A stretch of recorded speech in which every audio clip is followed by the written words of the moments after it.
अस्सलाम वालेकुम। कैसे हैं आप सब? उम्मीद करती हूँ आप सब बखैरियत वाफ़ियत होंगे। अल्हम्दुलिल्लाह मैं भी ठीक-ठाक।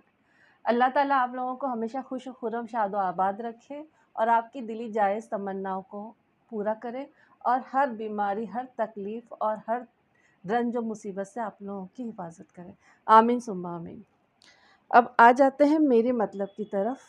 प्लीज़ सब्सक्राइब तो आप लोग माशाल्लाह कर रहे हैं अल्हम्दुलिल्लाह, लेकिन साथ-साथ लाइक क्यों नहीं कर रहे हैं आप लोग? लाइक भी करिए और क्या कहते हैं, कमेंट्स भी लिखिए।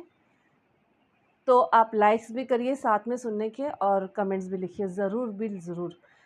आप लोगों के लाइक और कमेंट्स की वजह से मेरा चैनल बूस्ट हो जाएगा।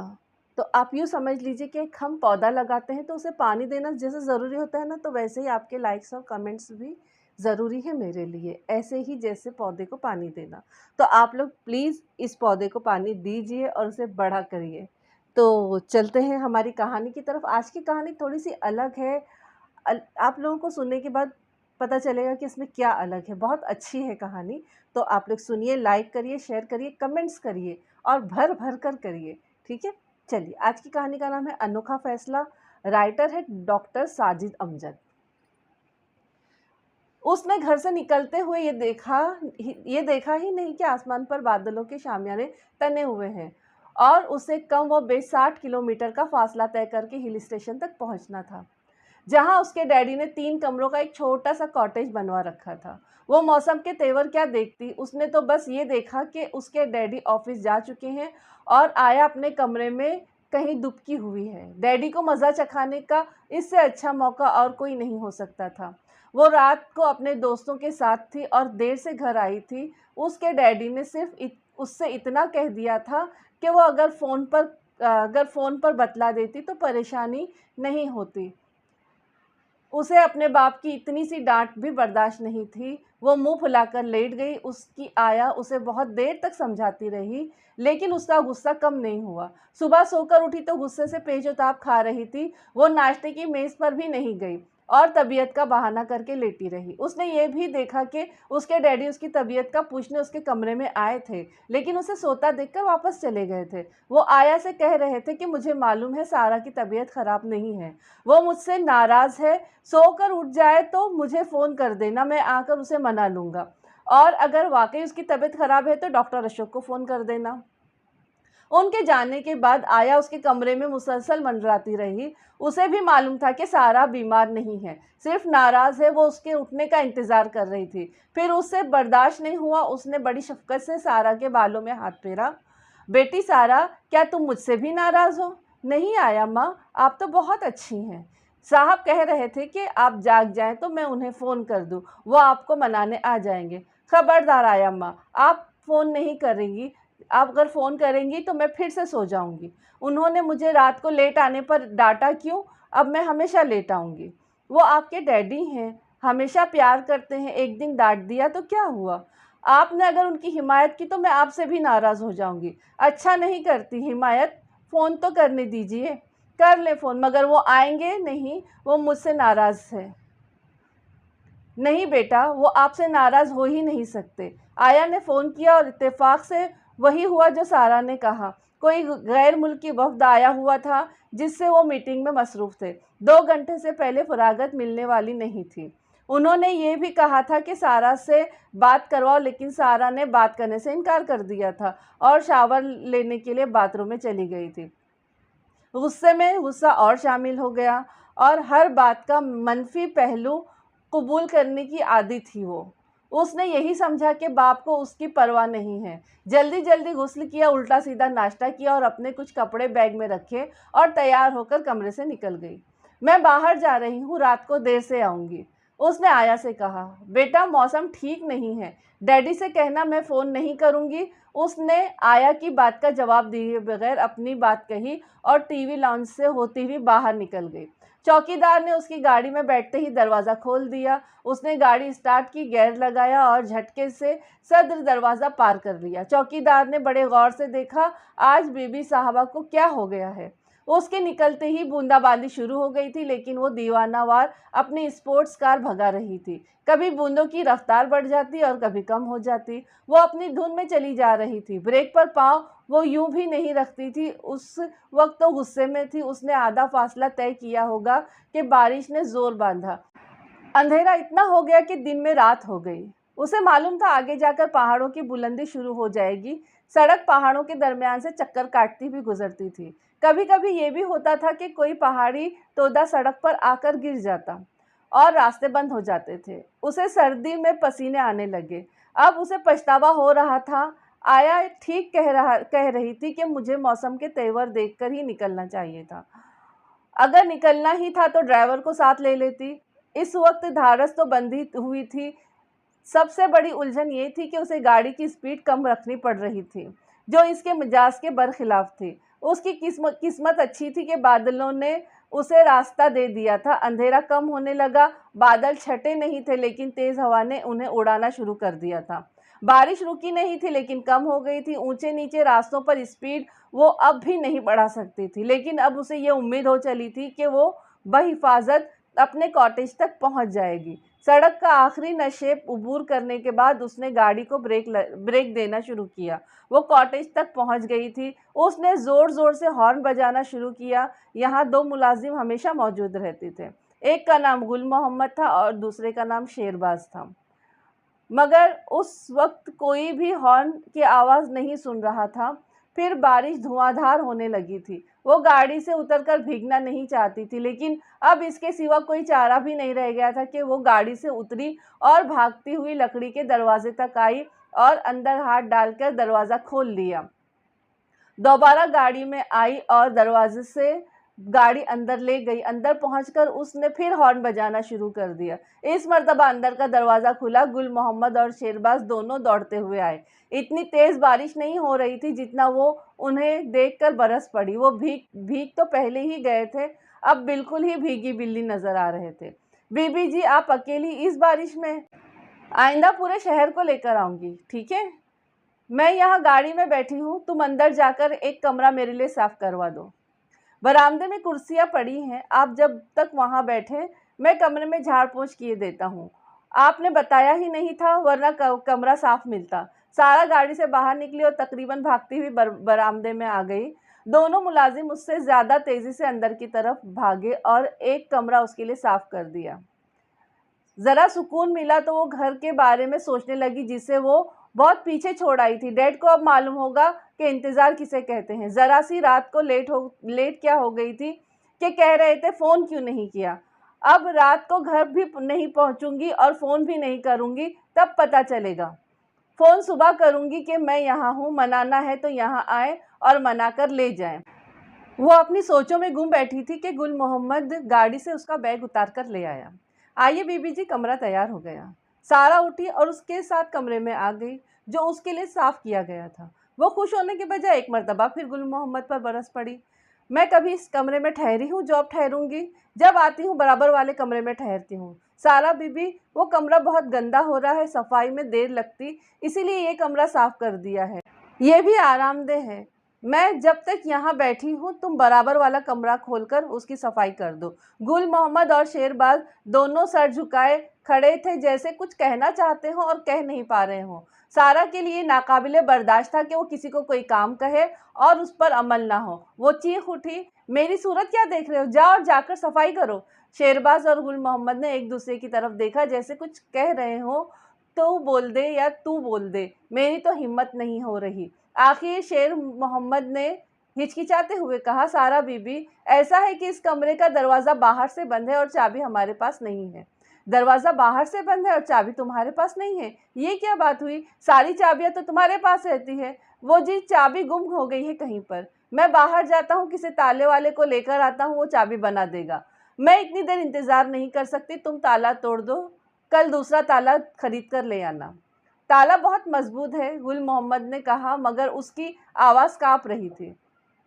चलो मैं देखती हूँ कितना मजबूत है। वो बाहर निकली। गुल मोहम्मद और शेरबाज भी उसके साथ साथ ही बाहर आ गए। अब गुल मोहम्मद के सामने कोई रास्ता नहीं था सिवाय इसके कि वो हकीकत बयान कर दे। वो बात यह है सारा बीबी कि मेरा भतीजा गांव से आया हुआ है। मैंने इस कमरे में उसे ठहरा दिया है। वो अपना ताला डालकर बाजार चला गया है। क्या मतलब?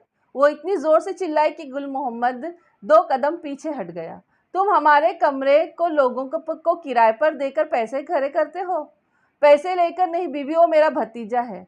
मैं अच्छी तरह जानती हूँ तुम्हारे भतीजों को। ताला तोड़ो और सामान निकाल कर बाहर फेंको उसका, नहीं तो मुझसे बुरा कोई नहीं होगा। आप अपने कमरे में चले, मैं अभी ताला तोड़ता हूँ। तुम्हारा भतीजा आ जाए तो उससे कहना कि अभी और इसी वक्त कॉटेज खाली कर दे।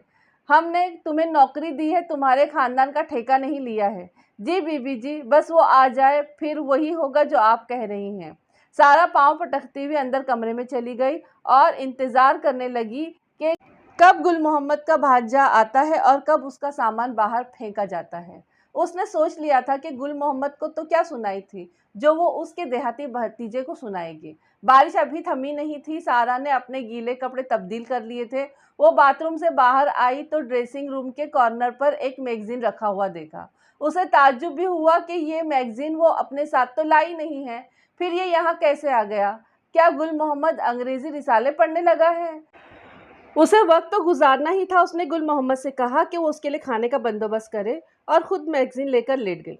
ये मैगज़ीन था भी उसके मतलब का। ये एक फ़ैशन मैगज़ीन था। वो इस रिसाले की वरगर्दानी करने लगी। अभी वो 2-4 सफ़े ही पलटे थे कि उसकी आंखें एक मर्द मॉडल पर जम गई।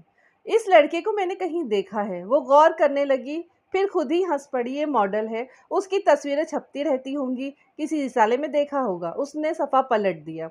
दूसरा सफ़ा भी उसी लड़के की तस्वीर से मुज़य्यन था। फिर वो गौर करने लगी। उसका दिल कह रहा था कि इसने इस लड़के को किसी मैगज़ीन में नहीं, मैगज़ीन से बाहर कहीं देखा है। कहाँ देखा है याद नहीं आ रहा था। फिर एक जगह उसने उस मॉडल का नाम लिखा हुआ देखा, अदनान। इस नाम को इसने कई मर्तबा दोहराया तो उसे याद आ गया। 2 साल पहले जब वो कॉलेज में थी तो अदनान उसके साथ पढ़ता था। अदनान से उसकी दोस्ती वगैरह नहीं थी जो उसे याद रखती। नाम भी उसे उसी इसलिए याद रह गया था कि वो अच्छा मुकर्रिर था और कॉलेज में होने वाले तकरीरी मुकाबलों में हिस्सा लेता रहता था। उससे अदनान का कोई रिश्ता नहीं था, लेकिन इस मैगज़ीन में उसकी तस्वीर देखकर उसे फ़ख्र हो रहा था कि अदनान उसका क्लास फ़ेलो रहा है। वो अगर कहीं मिल जाए तो वो मुझे नहीं पहचानेगा, लेकिन मैं उसे ज़रूर पहचान लूँगी। उसने मैगज़ीन एक तरफ रख दिया और कमरा अंदर से बंद करके सोने के लिए लेट गई। उसे ये भी याद नहीं रहा कि उसने गुल मोहम्मद से खाने के लिए कह दिया है और वो खाना लेकर आता ही होगा। वो सोकर उठी तो बारिश थम चुकी थी। उसने खिड़की का पर्दा हटाकर देखा तो शाम होने को आ रही थी। उसे गुल मोहम्मद याद आया और उसके साथ ही गुल मोहम्मद का भतीजा भी याद आया और ये भी याद आया कि उसने गुल मोहम्मद से खाने के लिए कहा था। देखूं तो सही वो बाजार से भतीजा वापस आया है या नहीं। वो कमरे से बाहर आई और गुल मोहम्मद को आवाज़ें देने लगी। एक आवाज़ पर गुल मोहम्मद शेरबाज दोनों ही दौड़ते हुए आ गए। सारा बीबी, आपका कमरा खाली हो गया है, मेरा भतीजा चला गया है। कहाँ चला गया? उसे एक दिन और यहाँ पर ठहरना था, लेकिन अब वो किसी होटल में ठहर गया होगा। गुल मोहम्मद ने कहा, मैंने कमरा अच्छी तरह साफ़ कर दिया है, बेड की चादर भी बदल दी है। ठीक है, मैं इसी कमरे में ठीक हूँ। तुम मेरे लिए चाय का बंदोबस्त करो। खाना तैयार है। मैंने चाय के लिए कहा है, सारा ने कहा और अपने कमरे में चली गई। गुल मोहम्मद हैरान खड़ा सोचने लगा, ये बड़े लोग भी अजीब हैं। पहले कमरा खाली करवाने को कहा, अब कह रही हैं कि मैं उस कमरे में नहीं ठहरूंगी, यहीं ठीक हूँ। खाने को कहा था, अब कह रही कि मुझे चाय पीनी है। वो किचन में गया और चाय बनाने लगा। सारा ताहिर अली का इकलौती औलाद होना कोई अचंभे की बात नहीं थी। दुनिया का ये कोई पहला वाक़या नहीं था और ना ही कोई ऐसा जुर्म था जो उसके वालिदैन से सरज़द हो गया हो। दुनिया में लाखों जोड़े ऐसे हैं जो बेटे के बगैर महज एक बेटी की मौजूदगी में हंसी खुशी ज़िंदगी गुजार देते हैं। ताहिर अली ने भी कुदरत के इस फैसले को कबूल कर लिया था। सारा 5 साल की थी जब उनकी बेगम का इंतकाल हो गया। ताहिर अली की उम्र इस वक्त बमुश्किल 35 साल होगी। दौलत इतनी थी कि कई बीवियां एक साथ रख सकते थे, लेकिन उन्होंने बीवी से मोहब्बत का हक अदा कर दिया। कारोबारी हलकों की कई बेगमात अपनी बेटियों को अपने मुंह से कहकर शादी के लिए पेश कर रही हैं, लेकिन ताहिर अली तो जैसे अपने लिए जिंदा ही रहना भूल गए थे। उन्होंने हर पेशकश को झटक कर दोनों हाथ सारा की तरफ बढ़ा दिए, लेकिन उनके हाथ खाली थे ही कब। कारोबार इतना फैला हुआ था कि दोनों हाथों से दौलत समेटने में लगे हुए थे। उन्हें जल्दी ही सारा को गोद से उतारना पड़ा। आए दिन के गैर मुल्की दौरे सारा की परवरिश में हायल हो रहे थे। उनकी बूढ़ी वालदा ये बोझ अकेले कैसे उठा सकती थी। उन्होंने दूसरी शादी कर ली, लेकिन इस शर्त पे कि जब तक कि सारा 12 साल की नहीं हो जाती वो दूसरी औलाद पैदा नहीं करेंगे। लेकिन ये शर्त कोई ऐसी नामाकुल नहीं थी। उनकी दूसरी बीवी जवान थी, 5-6 साल बाद भी औलाद पैदा कर सकती थी। लेकिन बीवी ऐसी बेसब्री साबित हुई कि 1 साल बाद ही औलाद का मुतालबा करने लगी। और जब ताहिर अली ने मुतालबा मानने से इनकार कर दिया तो उसने सारा का ख्याल रखना ही छोड़ दिया। घर में आया मौजूद थी। इस वक्त तक ताहिर अली की वालदा भी जिंदा थी, लेकिन तवक्को तो बीवी से ही रख सकते थे। उसका ये हाल हो गया था कि सारा को अपनी सौगन समझने लगी थी। ऑफिस से आकर वो सारा को लेकर बैठ जाते या फिर बाहर लेकर निकल जाते तो उसका मुंह बन जाता। एक दिन मामूली सी बात पर तनाज़ा का बास बन गई। ताहिर अली ने बाहर खाना खाने का प्रोग्राम बनाया। उन्होंने बीवी से भी कह दिया था, वो भी तैयार हो गई, लेकिन ऐन वक्त चलते वक्त सारा जिद में आ गई। अम्मी को लेकर मत जाओ, मैं अकेली जाऊंगी। दोनों उसे समझाते रहे, लेकिन जब उसे जिद सवार होती थी तो फिर वो किसी की नहीं सुनती थी। जब तक अपनी जिद न मनवा ले उसे चैन नहीं पड़ता था। ताहिर अली की बीवी ने गुस्से में आकर सारा के मुंह पर तमाचा मार दिया। ताहिर अली से ये कब बर्दाश्त होना था कि कोई उसकी बेटी को फूल से भी मारे। उसने सारा को गोद में उठाया और गाड़ी में बैठ गया। सारा की जिद पूरी हो गई थी। गाड़ी में बैठते ही वो हंसने बोलने लगी थी। ताहिर अली गुस्से में तो था ही। उसने एक रेस्टोरेंट में खाना खाया। वहां से उठा तो एक जगह सारा के साथ आइसक्रीम खाने बैठ गया। वहां से उठा तो एक दोस्त के घर चला गया। घर वापस आया तो उसकी बीवी बेडरूम अंदर से बंद करके सो गई थी। वो भी सारा को लेके एक दूसरे कमरे में सो गया। वो समझ रहा था कि उसकी बीवी गुस्से में है, गुस्सा उतर जाएगा, लेकिन उसने तो ताहिर अली से बोलचाल ही बंद कर दी। उसका कहना था कि मैं माँ हूँ, नसीहत के लिए सारा को मार भी सकती हूँ, जबकि ताहिर अली का कहना था तुम क्या, कोई भी उसे हाथ नहीं लगा सकता। ये सब बातें तनाज़े का ऐसा सबब बनी कि ताहिर अली ने बीवी को तलाक दे दी। सारा एक मर्तबा फिर मुस्तकिल तौर पर आया की गोद में आ गई। आया तो तनख्वाहदार थी, उसे तनख्वाह ही इस बात की मिल रही थी कि वो सारा की जिदें पूरी करती रहे। सारा अगर उसका मुंह नोच भी लेती तो वो हंसती रहती। सारा के जहन में ये बात बैठ गई थी कि वो जो चाहे मिल सकता है, जिसका जी चाहे मुंह नोच सकती है। उसकी जिदें पूरी होती गईं और वो जिद्दी होती चली गई। अब नौबत यहाँ तक आ गई थी कि वो बाप को बिगैर बताए इस कॉटेज में आ गई थी। कॉटेज में रात हो गई थी। वो एक कमरे में बैठे बैठे बोर हो गई थी। टीवी भी कहाँ तक देखती। शाम तक बारिश होती रही थी, इसलिए बाहर भी नहीं निकल सकती थी। गुस्से के बावजूद उसे डैडी की परेशानी का भी ख्याल आने लगा। कहीं वो मुझे ढूंढने बाहर ना निकल गए हों। ये ख्याल आते ही उसने अपने मोबाइल पर ताहिर अली का नंबर मिलाया। हेलो डैडी, मैं सारा। हाँ बेटा, कहाँ हो तुम? कमाल है, आप घर पर मौजूद हो, मुझे ढूंढने नहीं निकले। मैं क्यों ढूंढने निकलूं? तुम खुद ही तो कह रही थी कि तुम रात को देर से आओगी। अच्छा ये बताओ, आप नाराज़ तो नहीं हो? नाराज़ तो हूँ, और इस वक्त तक नाराज़ रहूँगी जब तक आप मुझे मनाने नहीं आ जाते। मगर कहाँ हो तुम? हिल स्टेशन के कॉटेज में। क्या बेवकूफ़ लड़की, तुम इतने ख़तरनाक मौसम में वहाँ पहुँच गई? यहाँ बारिश भी बहुत हो रही है, वरना मैं अभी आ जाता तुमको लेने। गुल मोहम्मद से कहना तुम्हारा ख्याल रखे, मैं सुबह होते ही आ जाऊँगा और अपनी बेटी को मनाकर वापस ले आऊँगा। हरगिज़ नहीं, हरगिज़ नहीं, आप कल नहीं परसों आइएगा।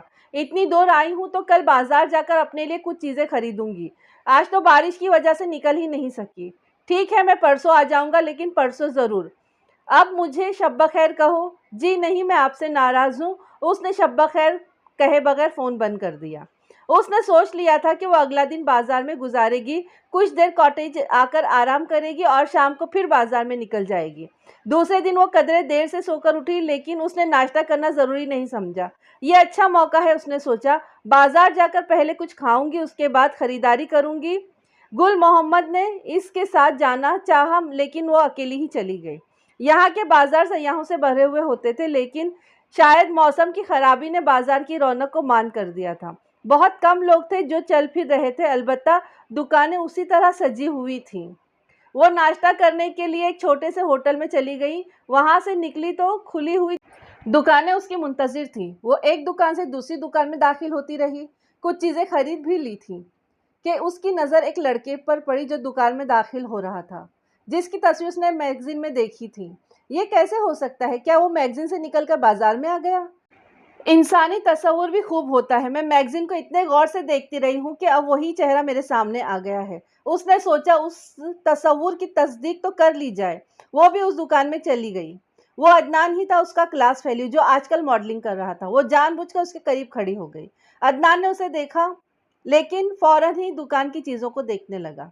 सारा को अपनी तौहीन का सख्ती से एहसास हुआ। वो अगर सिर्फ़ उसका क्लास फेलो होता तो शायद इस तौहीन के जवाब में वो भी बेरुखी दिखाती और दुकान से बाहर निकल आती। लेकिन अदनान एक मॉडल भी तो था। लड़कियां शोबिस के लोगों से बहुत जल्द मुतासिर होती हैं। उसका भी वही हाल था उस वक्त। वो उसके साथ दुकान से बाहर आई। आप अदनान है ना? जी हाँ। मुझे पहचाना? सॉरी, मैंने आपको नहीं पहचाना, शायद कहीं देखा हो। इस वक्त याद नहीं आ रहा, अदनान ने कहा। मेरा नाम सारा ताहिर अली है। तुम मेरे क्लास फेलो थे। अब कुछ याद आया?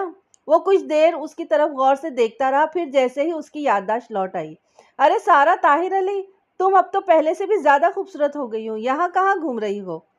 तुम तो अब बहुत बड़े मॉडल बन गए हो। मैंने कल ही एक मैगजीन में तुम्हारी तस्वीर देखी है और आज तुम मिल भी गए। मैं सोच भी नहीं सकती थी कि इतने बड़े मॉडल के सामने खड़ी रहूंगी। इतना बड़ा कहाँ हो गया हूँ? ये तो मेरा पहला फोटो सेशन था जो मैंने मैगजीन के लिए किया था और जिसे तुमने देखा है। अच्छा ये बताओ, यहाँ कहाँ ठहरे हो? इंसान जब हिल स्टेशन आता है तो किसी होटल में ही ठहरता है। तुम बताओ, तुम कहाँ ठहरी हो? मेरे डैडी का यहाँ पर अपना एक कॉटेज है। मैं क्यों होटल में ठहरूंगी? बल्कि अब तो मैं तुम्हें भी होटल में ठहरने नहीं दूंगी। मेरे कॉटेज में कई कमरे खाली पड़े हैं। मुझे यहाँ ज़्यादा दिन नहीं रुकना है। आज शाम तक या कल सुबह तक मैं यहाँ से चला जाऊँगा। मुझे तो वही शहर रास आ गया है जहाँ मैंने अपनी तालीम मुकम्मल की, जहाँ तुम रहती हो। कुछ दिनों के लिए गांव चला गया था, अब फिर वापस आ गया हूँ। ये तो बहुत अच्छा किया है। हम एक ही शहर में होंगे तो मुलाकातें भी होती रहेंगी। इसी तरह बाजार में मुलाकातें होंगी। बाजार में क्यों होंगी? मैं अपना नंबर तुम्हें दूंगी। अब ये नहीं मालूम कि तुम अपना नंबर मुझे देना चाहोगे या नहीं। दोनों ने एक दूसरे को अपने नंबर दिए। जब वो उससे अलग होने लगा तो सारा को ख्याल आया उसे अपने साथ कॉटेज ले जाए और शाम को बाजार में तो उसे फिर आना है। वो उसे उस वक्त होटल छोड़ देगी। वो मना करता रहा, लेकिन वो उसे ज़बरदस्ती कॉटेज ले आई। गुल मोहम्मद की नज़र पड़ी तो उसका चेहरा फक हो गया। वो पहली ही नज़र में यही समझा कि सारा को कहीं से मालूम हो गया है कि उसके कॉटेज में अदनान ठहरा हुआ था। वो इसे पकड़ कर ले आई है। अब तो उसकी खैर नहीं। लेकिन जब उसने देखा कि दोनों गाड़ी से उतरकर हंसते हुए आ रहे हैं तो उसे ताज्जुब भी हुआ। वो दोनों जब कॉटेज में दाखिल हुए तो गुल मोहम्मद सारा को एक तरफ ले गया। सारा बीबी, जो हो गया सो हो गया। अब आप उसे कुछ न कहिएगा। किसे न कहिएगा? मेरे भतीजे अदनान को। और किसको? यही तो गलती से आपके कमरे में ठहर गया था। मैंने उसे निकाल दिया है। अब बात आई गई हो गई। ये तुम्हारा भतीजा है? हाँ जी, बड़ा काबिल लड़का है। अब तो इसके फोटो भी रिसालों में छपने लगे हैं। ठीक है ठीक है, सारा ने कहा। आप अच्छी सी चाय का इंतजाम करें। अदनान भी आपके साथ बैठकर चाय पिएगा। मैं जो कह रही हूँ वही करो। अब सारा को मालूम हुआ कि नादानस्तगी में वो क्या कर बैठी। अदनान सब कुछ समझ गया होगा। अगर वो अदनान को कॉटेज में ना लाई होती तो कम से कम उसे ये मालूम ना हुआ होता कि मैं किस कमजोरी का मुजाहरा कर चुकी हूँ। वो दोबारा अदनान के सामने आई तो पशेमानी उसके चेहरे से जाहिर थी, जबकि अदनान के चेहरे से शरारत टपक रही थी। सुना है आपके कॉटेज में एक अजनबी घुस आया था। आपने उसे बड़ी मुश्किल से यहाँ से निकाला। तुम्हें किसने बताया? आपका मुलाजिम गुल मोहम्मद बता रहा था।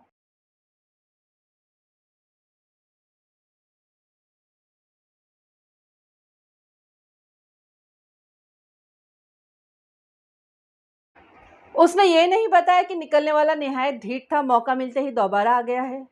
दोनों इस पुरलुत्फ लतीफ़े पर देर तक हंसते रहे और साथ बैठकर चाय पी।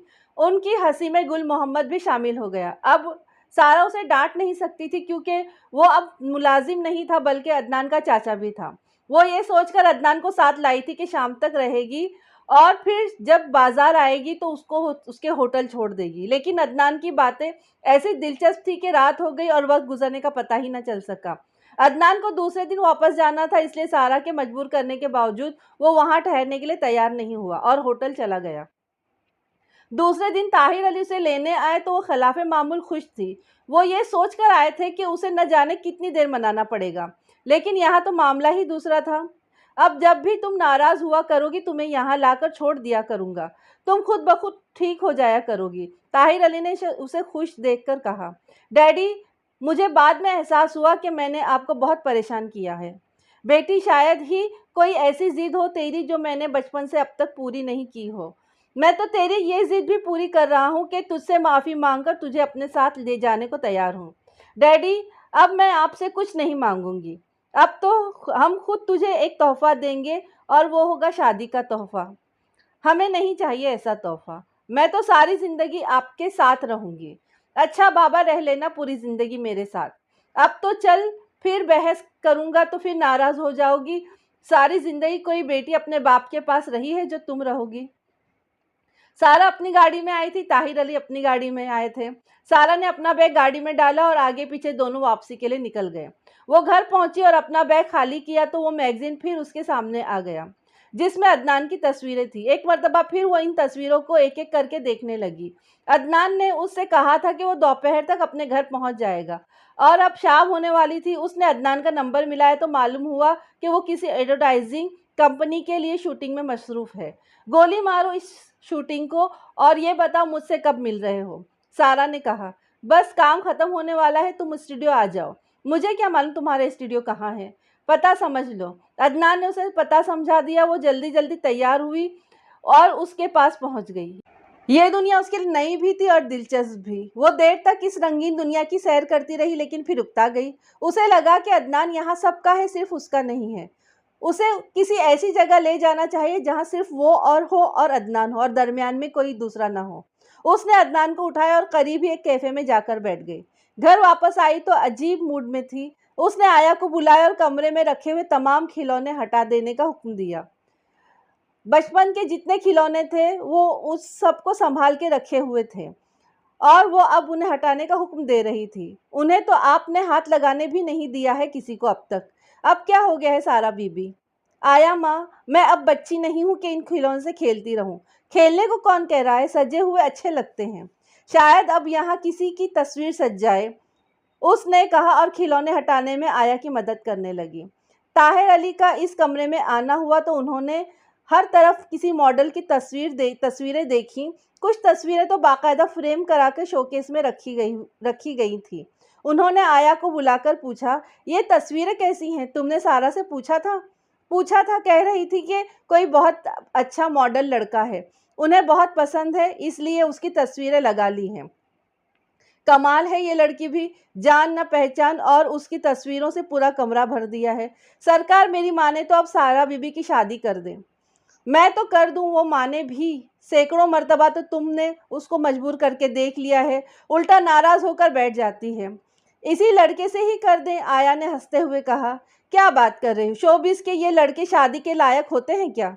मैं सारा की शादी करूंगा तो अपने बराबर वालों में करूंगा। सारा की अदनान से मुलाकातें जारी थीं। वो बोल्ड भी थी, खुदसर भी, और कहने सुनने वाला कोई था भी नहीं। फिर कैसे बात आगे न बढ़ती। जब जी चाहता वो अदनान को बुला लेती या अदनान उसे बुला लेता जब उसके पास वक्त होता। अदनान भी ऐसा दीवाना हो गया था कि कितना भी मसरूफ़ क्यों ना हो सब कुछ काम छोड़ छाड़ कर उसके एक फ़ोन पर चला जाता था।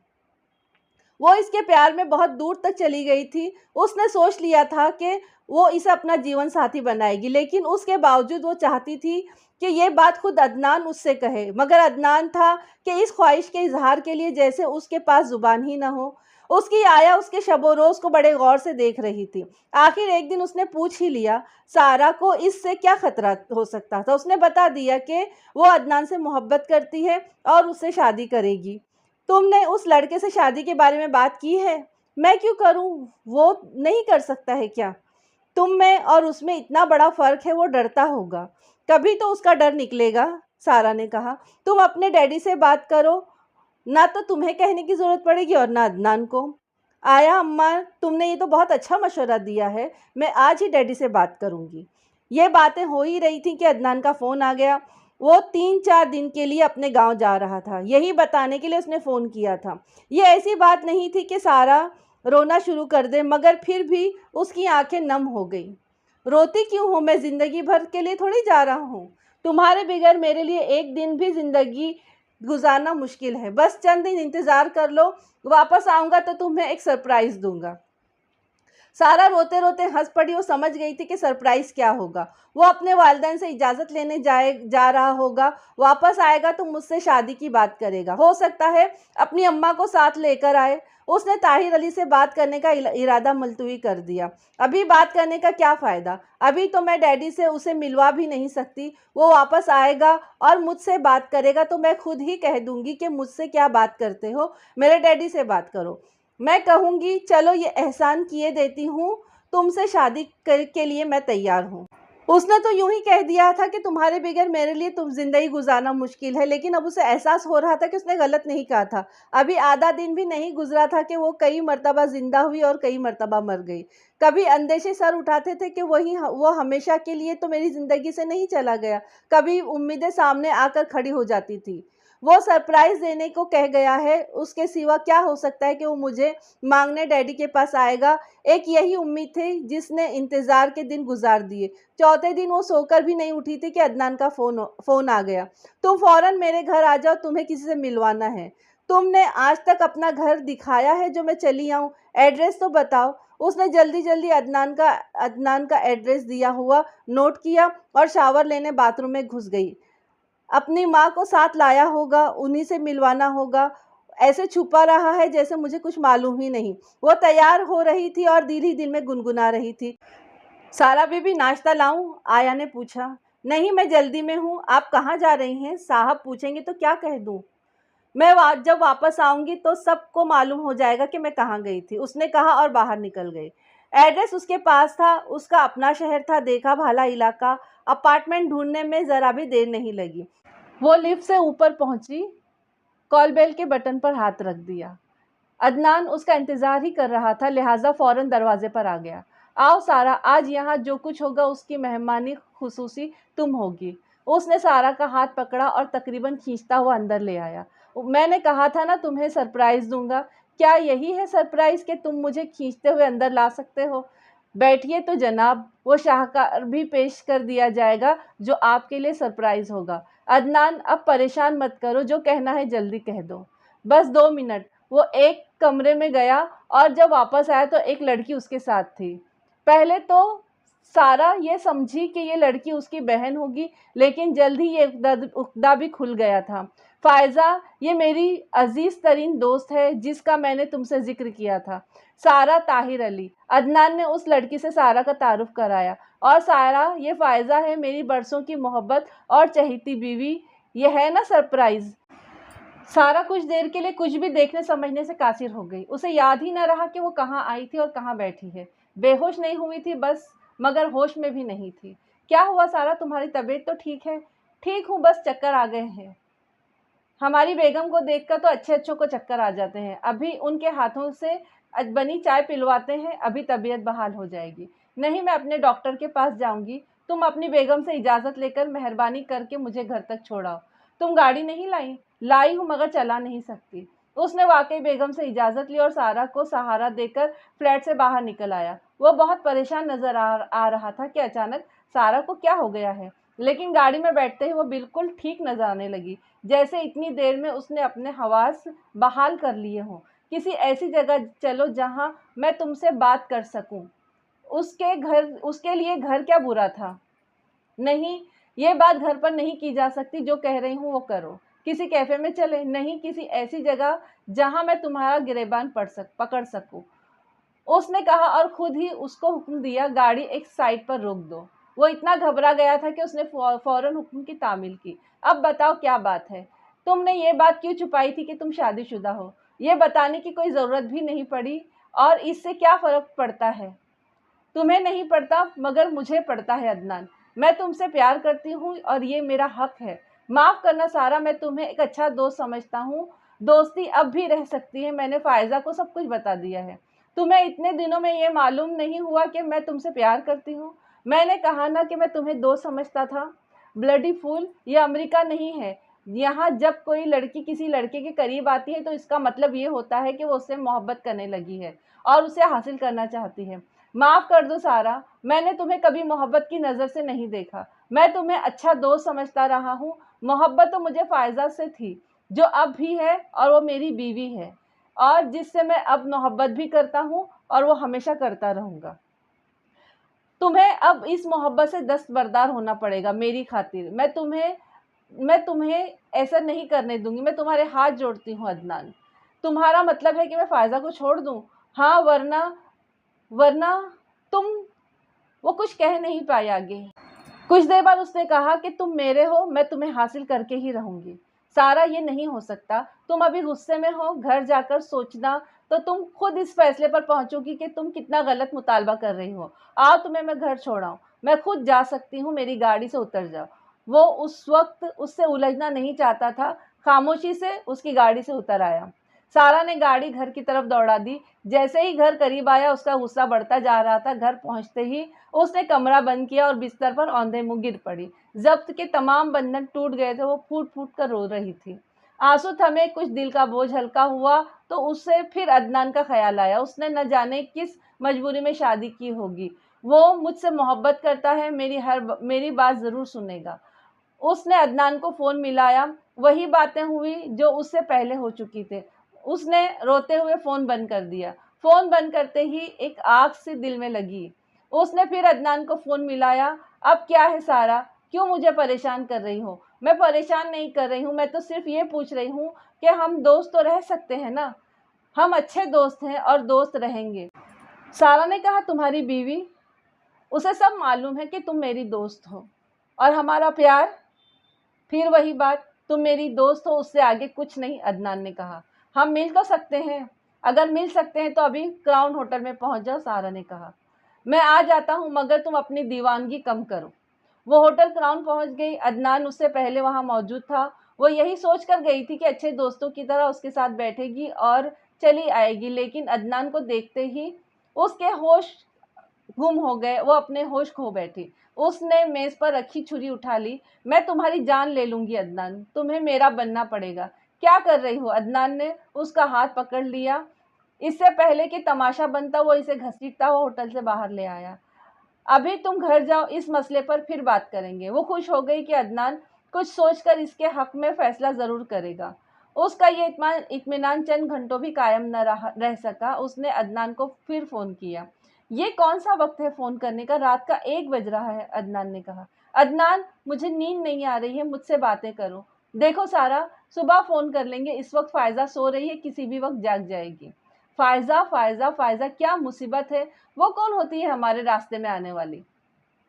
अदनान ने कोई जवाब दिए बगैर फ़ोन बंद कर दिया। अब सारा को अपनी तौहीन पर रोना आ रहा था। वह एक मामूली सी लड़की फ़ायज़ा के लिए मुझे नज़रअंदाज कर रहा था।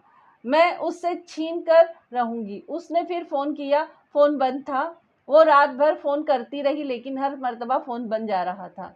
वो रात भर जागती रही, सुबह निडाल होकर सो गई। दोपहर के वक़्त उठी, जल्दी-जल्दी तैयार हुई और अदनान के ऑफ़िस पहुँच गई। उसे ऐसा लग रहा था जैसे उसने अदनान को कई बरस बरस बाद देखा है। कुछ देर तो वो नॉर्मल रही, फिर अचानक वही बातें शुरू कर दी। अदनान उसे समझाता रहा, मगर वो बज़िद थी कि वो फ़ायज़ा को छोड़ दे। ये ज़ाहिर है कि वो इस पर तैयार नहीं हो सकता था। गुफ्तगू ने एक मर्तबा फिर तल्ख़ी की सूरत इख्तियार कर ली। वो गुस्से में उठकर चली आई। घर आकर उसे अपनी गलती का एहसास हुआ। उसने फ़ोन करके अदनान से माफ़ी मांगी। मैंने आज तक किसी से माफ़ी नहीं मांगी, इस आदमी से माफ़ी मांगनी पड़ रही है। उसने इसे भी अपनी तौहीन समझा और खूब फूट-फूट कर रो दी। वो अदनान से जितनी दूर जाने की कोशिश कर रही थी, कोई ताकत इतना ही उसे उसके करीब कर रही थी। तंग आकर उसे फ़ोन करती थी और उसे समझाने की कोशिश करती थी। जवाब में इनकार सुनने को मिलता था।